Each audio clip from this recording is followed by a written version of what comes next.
और ये गृहस्थ सामग्रियों के गृहस्थ जीवन में आप प्रवेश कर रहे हैं। इस मंडप में जितनी सामग्रियां रखी गई हैं सब गृहस्थ जीवन से संबंधित है, सभी आप लोगों को कुछ न कुछ संदेश देती हैं। सबसे पहले मंडप गाड़ा जाता है। मंडप बांस का ही क्यों गाड़ते हैं? तमाम अम्बू बम्बू तंबू आते हैं, कायों का गाड़ दे सकते हैं।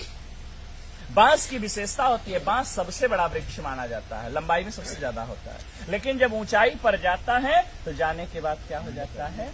झुक जाता है। यह बांस वर और कन्या को आप लोगों को यह संदेश देता है कि जीवन में आप लोग कितनी ही ऊंचाई पर क्यों न जाइएगा, हमेशा अपने श्रेष्ठों के प्रति विनम्रता का भाव रखिएगा, क्योंकि नमंती फलिनो वृक्षा नमंती गुणिनो जना शुष्क वृक्षाश मूर्खाश न नमंती कदाचन। फलने वाला वृक्ष और गुणी व्यक्ति हमेशा झुके रहते हैं, मूर्ख व्यक्ति और सूखा पेड़ कभी झुकता नहीं। कुछ यहाँ साइंस पढ़ने वाले भी होंगे, हो सकता है 2-4 अक्षर पढ़ लिए हो तो वो सोचेंगे तो पंडित जी का ढकोसला है। साइंस में सिद्ध करता हूं। ये मंडप जो हरे बांस का गाड़ते हैं, हरा बांस जो होता है विद्युत का सुचालक होता है।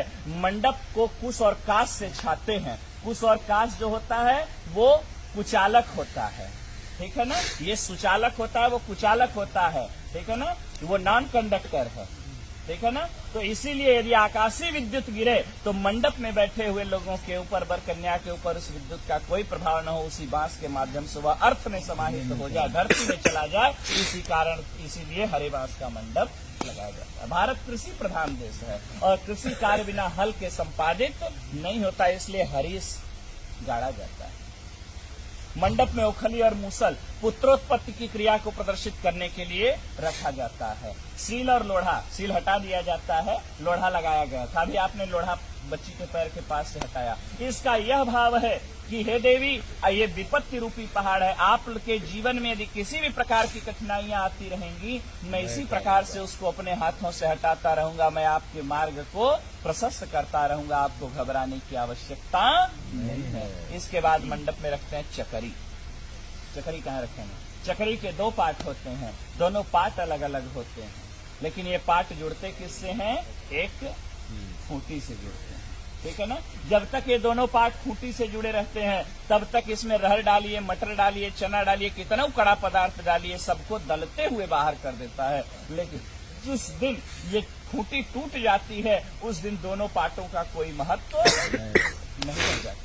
यह वर और कन्या भी चकरी के 2 पार्ट के समान है और ये वर और कन्या जो आज पति पत्नी के रूप में परिणत होने जा रहे हैं, पति पत्नी का रिश्ता जो होता है एक विश्वास का रिश्ता होता है। जब तक विश्वास है तब तक पति पत्नी का जीवन बड़ा सुंदर होता है, कितना अभाव रहे, कितना प्रभाव रहे। लेकिन जिस दिन विश्वास रूपी खूंटी पति पत्नी के बीच से टूट जाती है, उसी दिन से वर और कन्या अर्थात पति और पत्नी का जीवन नारकीय हो जाता।